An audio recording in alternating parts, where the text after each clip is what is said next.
En el nombre del Padre, del Hijo y del Espíritu Santo. Amén. Ven, Espíritu Santo, y llena los corazones de tus fieles, y enciende en ellos el fuego de tu amor. Envía tu Espíritu Creador, y se renovará la faz de la tierra. Estamos estudiando el Catecismo de la Iglesia Católica, su tercera parte, la vida en Cristo. Segunda sesión, los 10 mandamientos. Capítulo segundo, amarás a tu prójimo como a ti mismo. Artículo cuarto, el cuarto mandamiento. Honra a tu padre y a tu madre para que se prolonguen tus días sobre la tierra que el Señor tu Dios te va a dar. Continuamos subiendo el monte Sinaí de la mano de Moisés a recibir los 10 mandamientos. Son 2.285 metros que mide el monte Sinaí y el catecismo dedica 505 números al estudio de los 10 mandamientos. Es decir, subiremos 4 metros del monte Sinaí en cada número del catecismo que estudiemos. Hoy nos encontramos en el metro 660 de altura. Entramos en el tercer apartado, donde el catecismo va a dedicar 18 números, del 2214 al 2231, al estudio del tema que tiene como título Los deberes de los miembros de la familia. Hoy vamos a profundizar en 2 números, 2214 y 2215, iniciando con el tema de los deberes de los hijos. Número 2214 del Catecismo de la Iglesia Católica dice: la paternidad divina es la fuente de la paternidad humana. Es el fundamento de honor debido a los padres. El respeto de los hijos, menores o mayores de edad, hacia su padre y hacia su madre, se nutre del afecto natural nacido del vínculo que los une y es exigido por el precepto divino. Es un número extraordinario este que deja como una puerta abierta, muy, muy interesante, hacia cuáles son, en primera instancia, los deberes de los hijos para con los padres.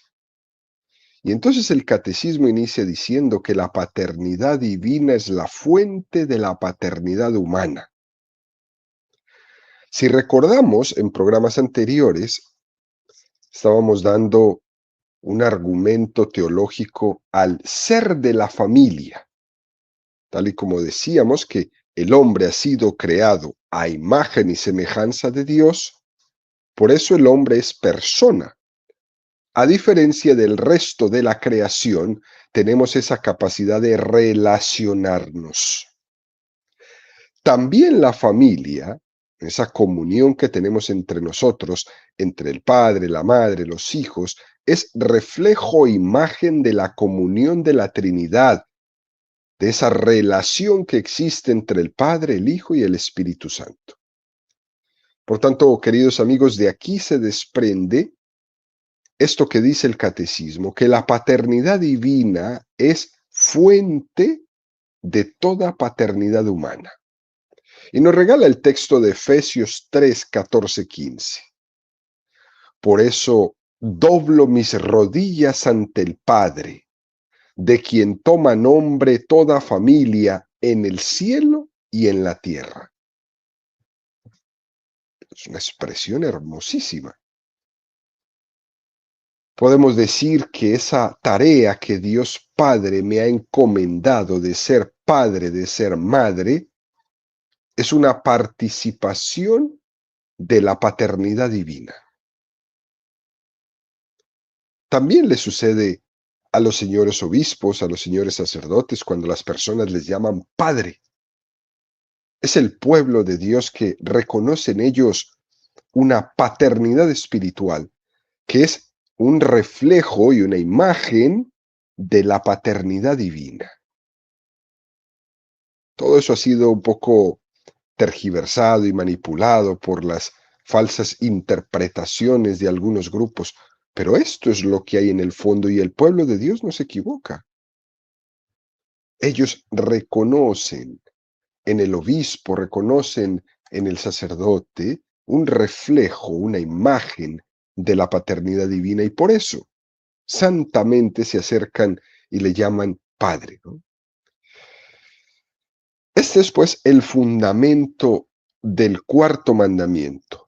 Honra a tu padre y a tu madre, porque en esa honra que tengo yo hacia ellos, detrás de eso está la honra hacia Dios, está el respeto hacia Dios. Es verdad que el cuarto mandamiento también se podría fundamentar de otras maneras, pero en esos casos, esos fundamentos no serían tan completos. Por eso no fuera completo si el cuarto mandamiento pretendiéramos sustentarlo en otras razones que no fuera esta sobrenatural y última, fundada en que la paternidad humana se sustenta en la paternidad divina. En otras razones, como por ejemplo, podríamos fundar este mandamiento para evitar el caos. Es cierto que el cuarto mandamiento evita el caos, porque una sociedad anárquica sería un caos. Sin ese principio de autoridad que la familia tiene, seríamos un caos. Pero eso es una razón insuficiente. También podríamos tener otra razón, la practicidad. Es cierto que los ancianos saben más que los jóvenes y por tanto es necesario, por un sentido práctico, que el joven aprenda de la experiencia de sus mayores. Eso puede ser una razón, pero sería una razón también insuficiente. Otro argumento podría ser el sentido de respeto y de obediencia a los padres, como un refreno a esa tendencia impetuosa, ágil, propia de la juventud, ¿no? Que suele tender a ser prepotente, a querer ser autodidactas, a creerse autosuficientes. Eso que todos alguna vez en nuestra vida lo hemos vivido, con el peligro de caer en la egolatría que conllevan todas estas actitudes, ¿no? De creernos autodidactas, de hacernos prepotentes, autosuficientes, etcétera. Esa también es una buena razón para intentar refrenar esa egolatría, pero es una razón insuficiente. Ciertamente, estos argumentos son buenos, ¿eh?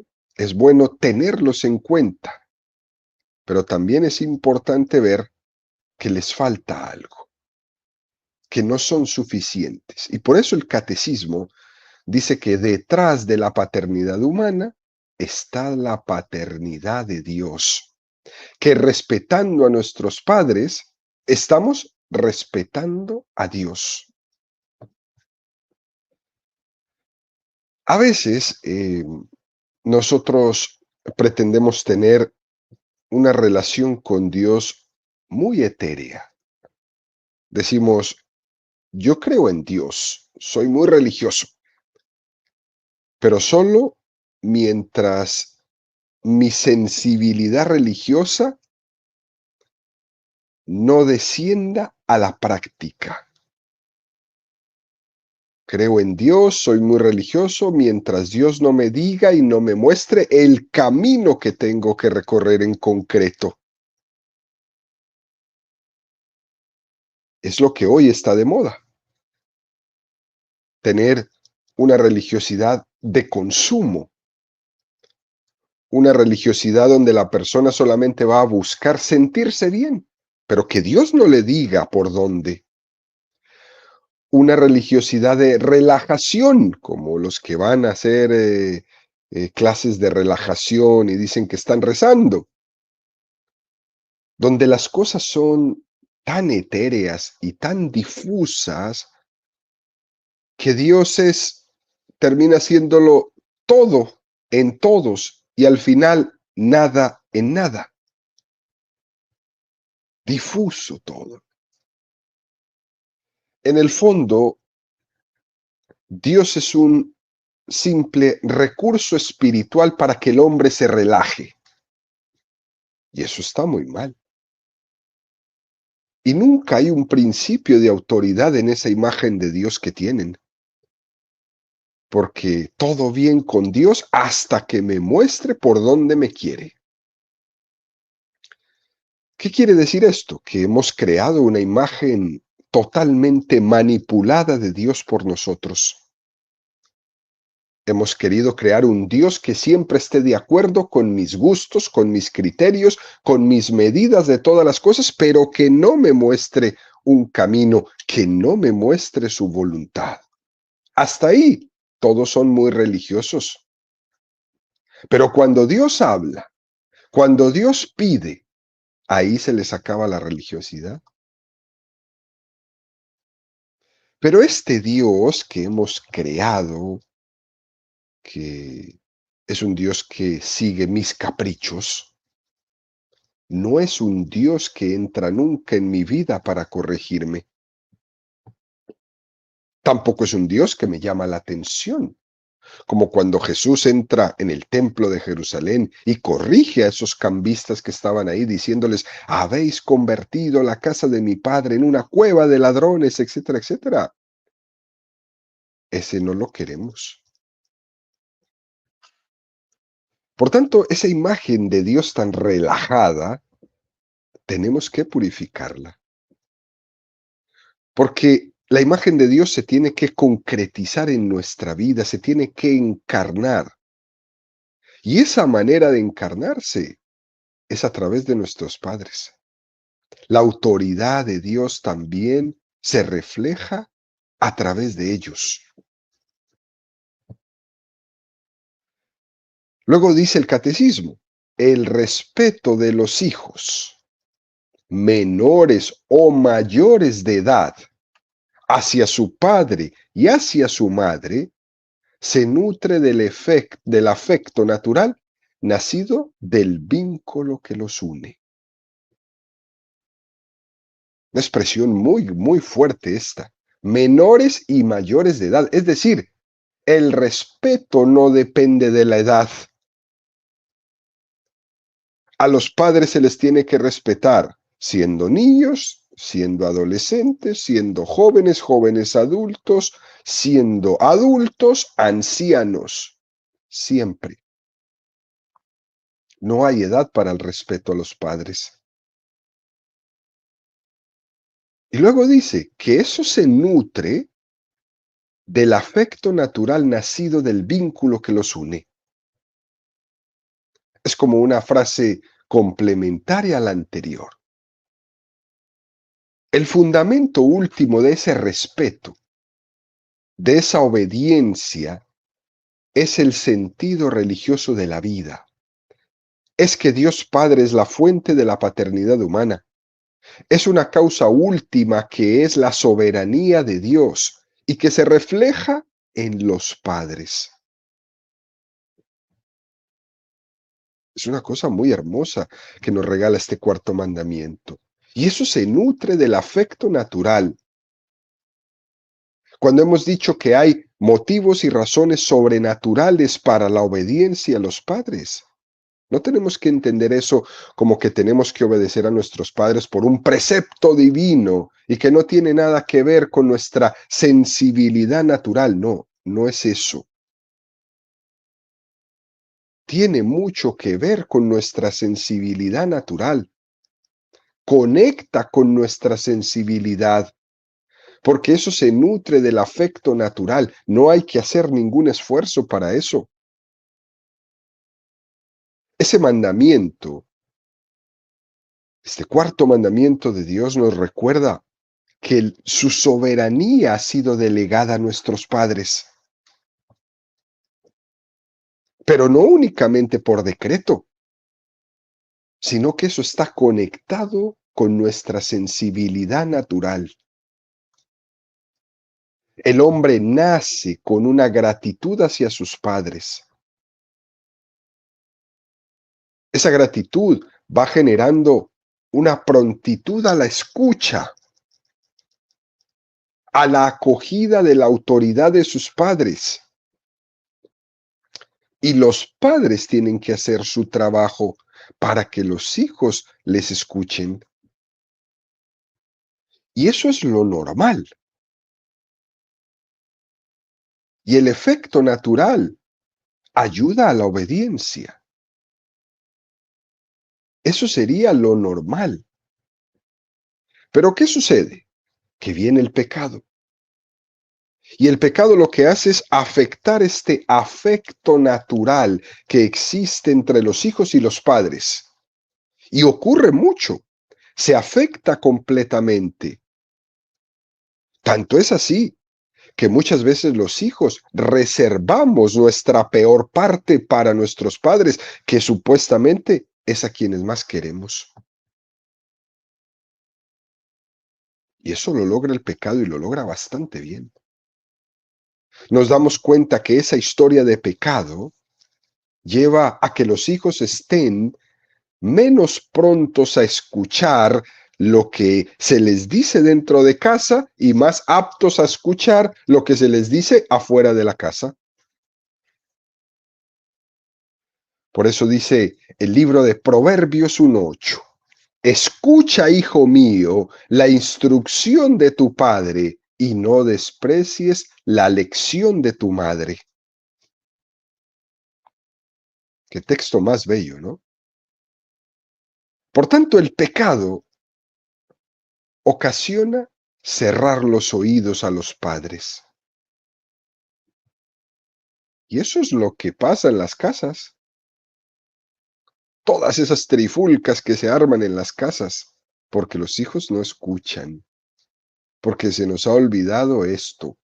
Proverbios 1:8. Escucha, hijo mío, la instrucción de tu padre y no desprecies la lección de tu madre. Tobías 4:3-7.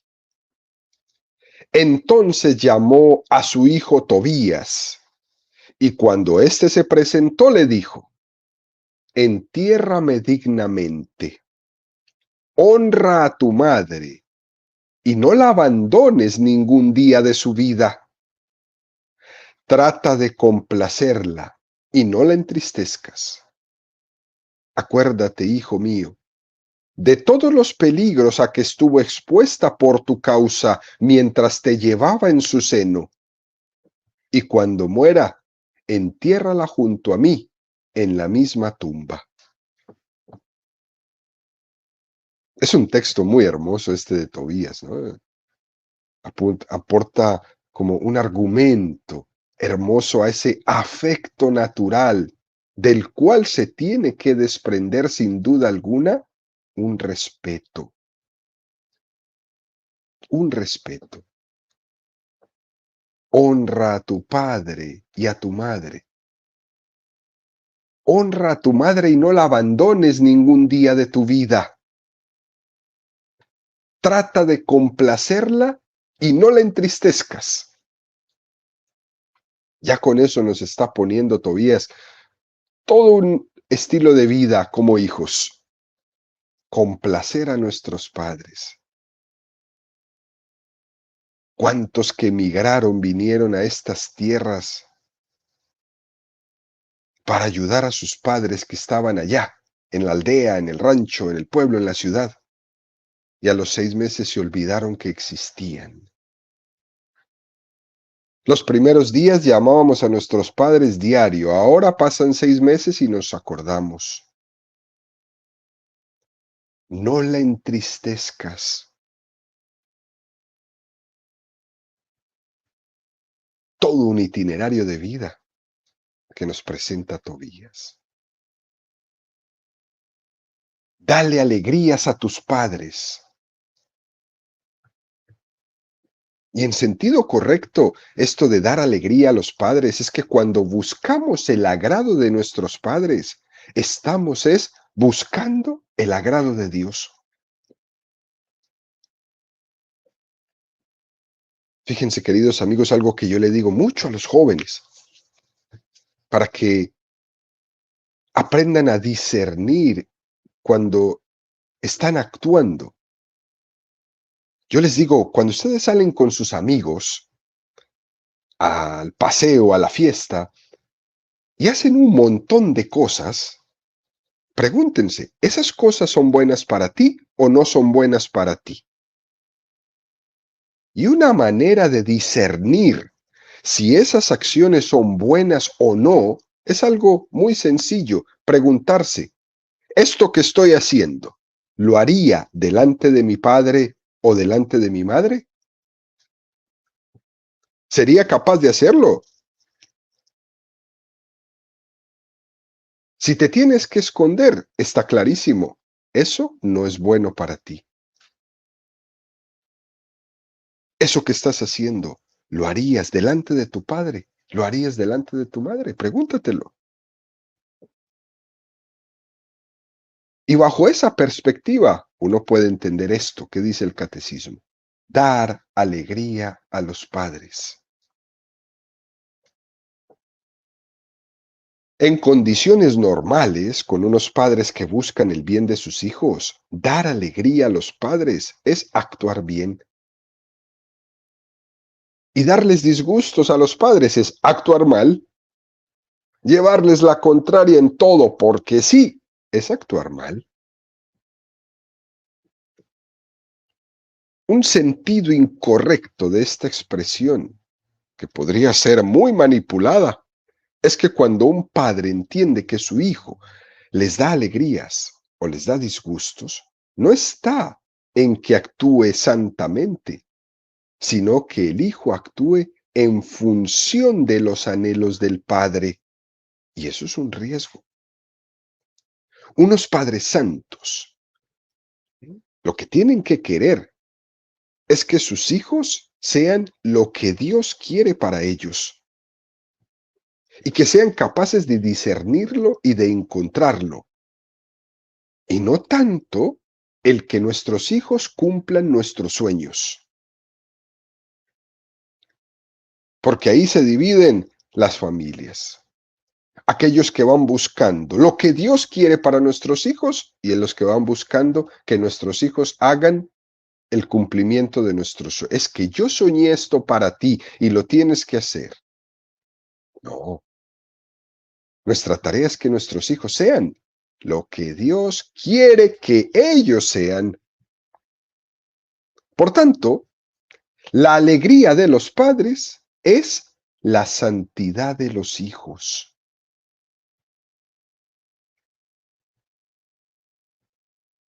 No que sea este exitoso ingeniero, este exitoso. Eso sería en segunda instancia. Que sin duda alguna con una vida santa, eso se va a dar solito.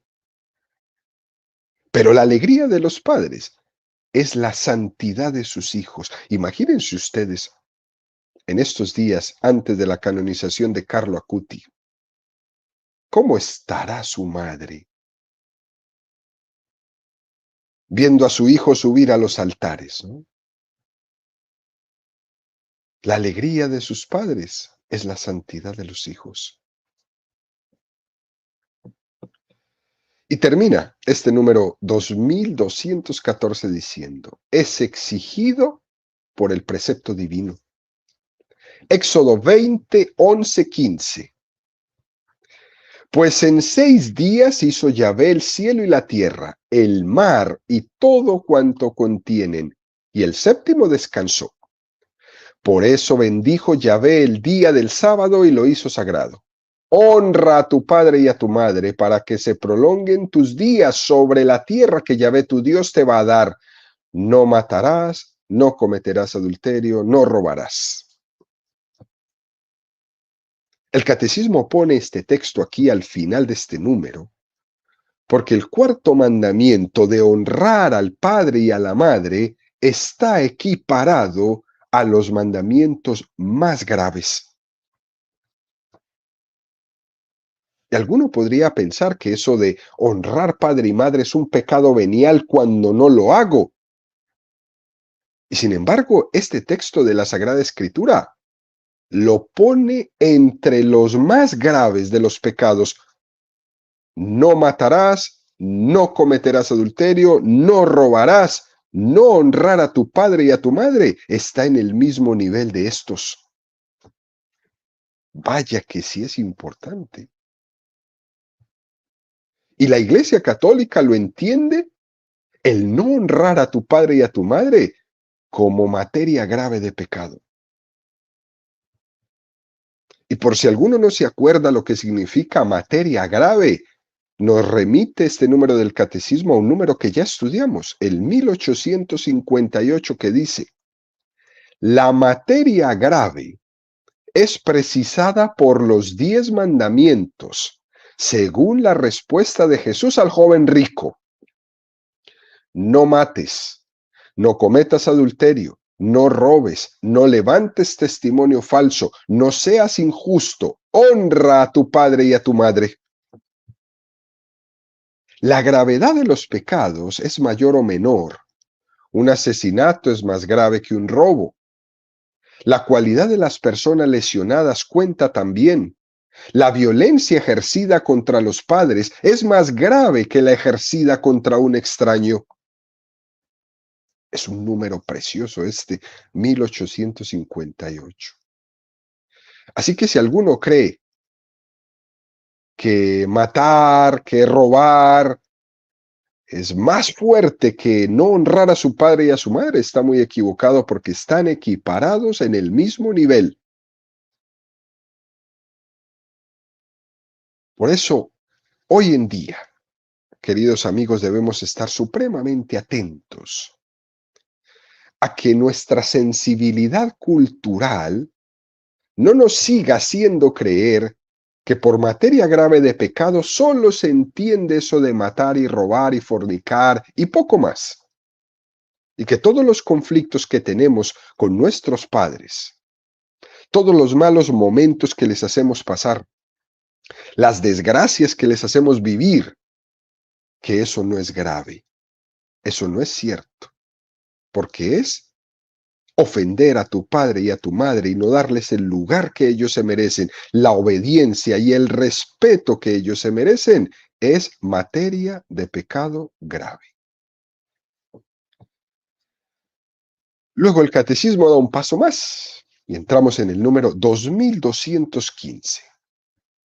El respeto a los padres, que se llama piedad filial, está hecho de gratitud para quienes mediante el don de la vida, su amor y su trabajo, han traído sus hijos al mundo y les han ayudado a crecer en estatura, en sabiduría y en gracia. Con todo tu corazón, honra a tu padre y no olvides los dolores de tu madre. Recuerda que por ellos has nacido. ¿Cómo les pagarás lo que contigo han hecho?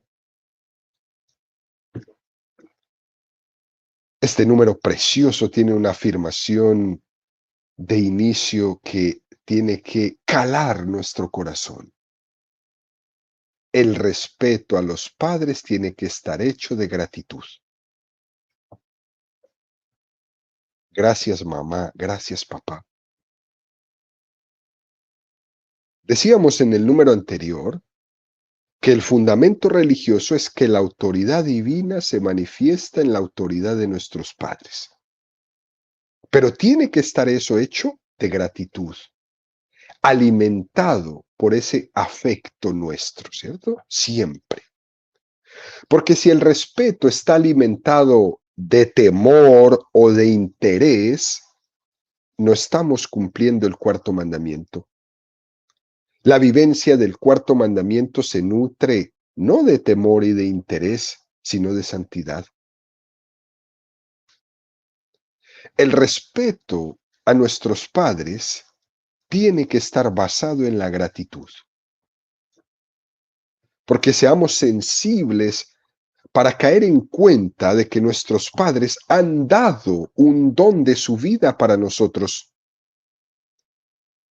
Y cada uno de nosotros, que seamos un poquito conscientes, somos testigos de eso. Aquellos que son padres ya hoy día son testigos de eso. El dar la vida no se refiere únicamente al haber dado su tiempo, que no solamente hemos ocupado el tiempo. El dar la vida es que ellos han ocupado el corazón, que lo único que les ha importado hemos sido nosotros, sus hijos. Eso es dar la vida. Y si de eso no nace una gratitud y un respeto, eso quiere decir que estamos como hijos enfermos, que tenemos enfermo el corazón. Qué fuerte, ¿eh? Pero posiblemente lo que me distancia de ellos es que estoy enfermo del corazón. Luego dice el catecismo, como nuestros padres han ayudado a crecer en estatura, en sabiduría y en gracia. Curiosamente, utiliza el catecismo la misma imagen que se le aplica a Jesucristo. Cuando él vuelve con sus padres a Nazaret, dice, y el niño crecía en sabiduría, en estatura y en gracia. Y es interesante, por ejemplo, preguntarnos nosotros, ¿soy consciente de que mis padres me han ayudado a crecer en estatura, en sabiduría y en gracia? Los desvelos que han tenido por mí, las preocupaciones que han tenido por mí, los sacrificios y esfuerzos que han hecho por mí. ¿He tenido yo en cuenta que mis padres me han ayudado a crecer en estatura, en sabiduría y en gracia? Mis padres también se preocuparon de que conociera a Dios, de que viviera una vida santa también. Me llevaron a la iglesia, me enseñaron a rezar, me enseñaron a respetar a Dios. Claro. Un buen examen de paternidad o de maternidad sería el equilibrio entre la preocupación de estos tres aspectos. Si estoy ayudando a mis hijos a crecer en estatura, en sabiduría y en gracia. Podemos examinarnos si nuestros padres nos ayudaron a eso y si nosotros como padres estamos ayudando a nuestros hijos a eso. Y si nuestros hijos o nosotros como hijos hemos tenido la valentía de reconocer eso que hicieron por nosotros y agradecerlo. El hecho de que estemos siendo testigos de lo que es un mundo egoísta hoy día, de los que renuncian a tener familia porque les da miedo, porque han elegido vivir cómodamente sin tener que esforzarse en que otro, mi hijo, crezca en sabiduría, en estatura y en gracia, porque eso cuesta mucho dinero, y mejor me meto en mi egoísmo, nunca van a experimentar la gratitud. Tampoco van a tener quien les agradezca. El perro no les agradece, el gato tampoco. Solo agradece quien ha tenido una relación filial. Y si tú como hijo aún no lo has agradecido, todavía estás a tiempo. Todavía estás a tiempo. Nosotros necesitamos, y es la invitación que nos hace el catecismo, a recapacitar sobre eso, a ver cómo mis padres han sido de generosos conmigo. Porque si ellos hubieran tenido la mentalidad egoísta de ser unos pro aborto, yo no existiría, no hubiera nacido. Por eso tengo que agradecerle a mis padres la apertura que siempre tuvieron a la vida, porque si no, yo no estaría aquí. Y eso me tiene que suscitar ante ellos gratitud. A lo mejor muchos de nosotros no habremos tenido los mejores padres del mundo o aquellos que muchos se habrán soñado querer tener, pero son los que son. Y eso me suscita gratitud, me suscita gratitud. Por eso, queridos amigos, hagamos un esfuerzo de gratitud, haciendo memoria de tantas cosas buenas que hemos recibido de nuestros padres y honrémoslos en este cuarto mandamiento desde el respeto, desde ese respeto, esa gratitud que viene del corazón de Dios.